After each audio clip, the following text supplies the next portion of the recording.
Alright, so my favorite time of the month, it is time to review how Nikkei did the month prior. This month is going to be a very jam-packed one because there was so much that actually happened. The Bunny Girl update, the ending part of Dorothy, all of that happened. Literally, all of that happened. So today, this is going to be a fun one. Like and subscribe, helps out a ton. Let's see how Nikkei did.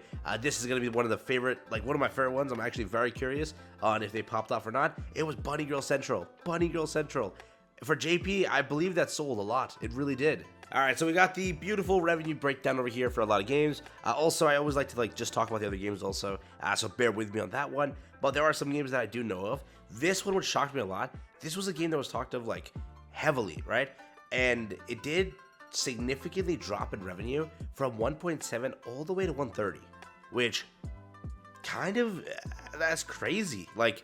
I believe this was launch month, so it's understandable that a game will do that much, a lot, but that is an insane amount of just drop. That's crazy. So usually games will do 1.7 and 1 and then 500. That just did 1.7 to 130. I don't know what happened there, but something happened. Counterside over here did this. Outer Plane, which I think just launched, actually did pretty good. Do wonder how that does for progressing onwards. I'm curious. Punisher Grey Ribbon still popped off as always. 500k is pretty good. Path of Nowhere over here dropped a little bit. Limbus Company also dropped a little bit. Punisher Grey Ribbon over here also went up a little bit. We have this over here, these three. So Tower Fantasy dropped, Eversoul dropped, and this over here dropped a little bit. We have this, which also just launched, a very actually solid game, 1.4 million. So pretty good. I don't know when it launched actually. I believe it was the last part of the month. So could be that it could have done way more, but it's just calculating for the month, and it obviously didn't have a full month launch, right? So could have done better. Fate Grand Order did see a huge drop. I wonder what better dropped at that point, but yeah, it's kind of almost a 50%. Blue Archive dropped a huge amount also, about a 50% drop over there. Or actually more than a 50% drop, which is crazy. Princess Connect Redive, the JP, by the way. Sorry to all the global people, apologies in advance.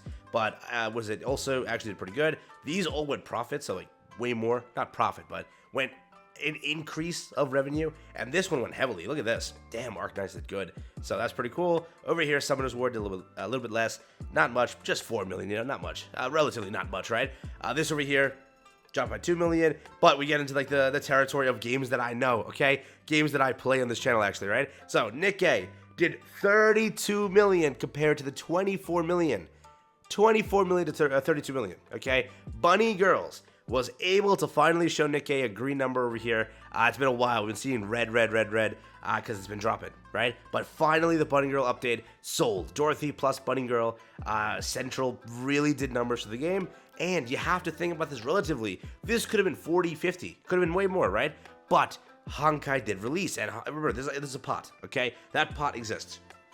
There's a certain number of dollar bills that can fit in the pot, okay? The gacha community it's big, right? It is. But Honkai is going to swallow up a lot of the pot. It's going to happen, right? So you have to realize that Nikkei, among the release of Honkai, which 81 million, you can see that's huge, right? You can also see Genshin dropping a little bit because players also kind of migrated, if you will, to Honkai. I don't know what released for Genshin that month. Could have been just bad banners also. But 34 is a pretty kind of low number for Genshin. So us, Nikkei, doing almost on par with Genshin is mind-boggling crazy. 32 million. And they weren't even festival units. They were just standard banner units, okay? You had Dorothy, which was the original festival, which launched a while ago, versus, standard banner bunnies, the Viper skin, plus the, I guess the RUPEE skin. Also, if you want to consider it, that was there too. But all of that, 32 million, that is freaking crazy. So yeah, it looks like the power of Blanc Noir is both broken in-game and outside, so that is crazy. But yeah, on a serious note, I'm actually super happy Nikkei did do green this month, because people were doom posting constantly on Reddit, and I kept seeing those posts, right? I'm not calling anybody out specifically or tweeting anything. I'm just saying it's funny because people are like, oh, Nikkei, the power of assets, basically, was not enough to keep the game alive for too long, and they were like doom posting it, and it was a decently followed post because there was a lot of people commenting and like a lot of upvotes. But I am super happy that it went green this time, so I'm super curious if I actually run into that same post or people commenting that again. I'm very curious, but it did great. So 32 million. Again, the banners were, as mentioned already, you know that. So for what it is, the game is doing better. I hope that this number wasn't generated due to the fact of just the power of RUPEE, which don't ever underestimate the power of RUPEE and the fact that people are miserable for that. All right, so the $60 could have been a huge profit thing for them also, where they really did make money, like a good amount of money, right? So I do hope that in the future they don't release skins like that. All right, I know people still support it, like, oh, go, you're just complaining over nothing, stop bringing it up.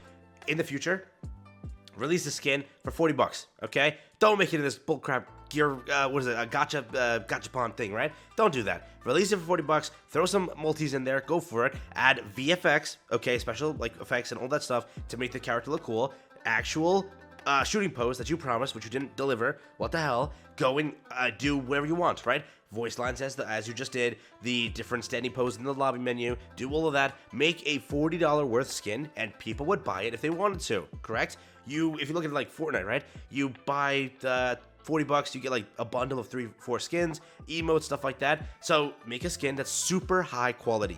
Add VFX, add like different burst animation, different icon in game or something like that, right? Do a few things and then sell it. Throw in like a few multis or whatever summons, like the similar bundle they do for Mission Pass. Then it's worth it. Don't gachapon. Gachapon sucks. They're always known as scammy things, right? That's why the community's gonna get mad at it, because it sucks. So I do hope that if they made all this money, it wasn't just kind of also because of RUPEE. I do hope more so it was because of the banners and stuff like that, because I hope they also understand releasing decent units is great. And, you know, they just released both waifu units that were super strong. We went through a little period where it was a few units back to back that weren't really must pulls, and like they were standard units. They weren't too great. They were like niche characters, very niche. Okay, you went here to 2 characters that are insanely good plus waifu. You just won. It was like dreams, dude. It was literal peak. All right, so I do wonder how Nikkei does this month.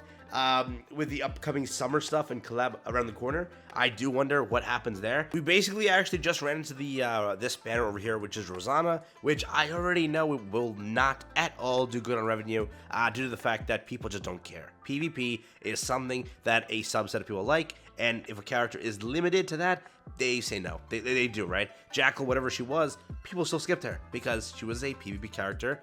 Was it Jackal or Viper? I think it was Jackal, right? One of them was, I think it's Jackal. Yeah, Jackal was a PvP character. People skipped that, so Rosanna's a skip character for a lot of people, okay? If you play PvP, don't get like, oh, if people are skipping, I'll skip too. If you play PvP, you need her, but not everyone plays PvP. Maybe the whales will go first, so their revenue does get generated there, but other than that, really, it's a skip. So with that, people are going to have the currency, the money saved up for summer, for collab, for whatever after this is there. So again, I do always hope to see Nikkei do good, but I also hope to see them do good for the game, right? There are still changes that are welcome. I always do recommend to voice your opinions constantly, just because maybe someday you get heard, right? So again, as always, just to end it there, hopefully Shift Up does respond on that RUPEE thing and just say, hey, in the future, we won't do gachapon, we'll try a different way to do it that doesn't screw you heavily, okay? We'll still make our money, but we want to do it in a better way. Hopefully we also see some changes across the board on the game, which will be always welcome. But other than that, yeah, hope you enjoyed.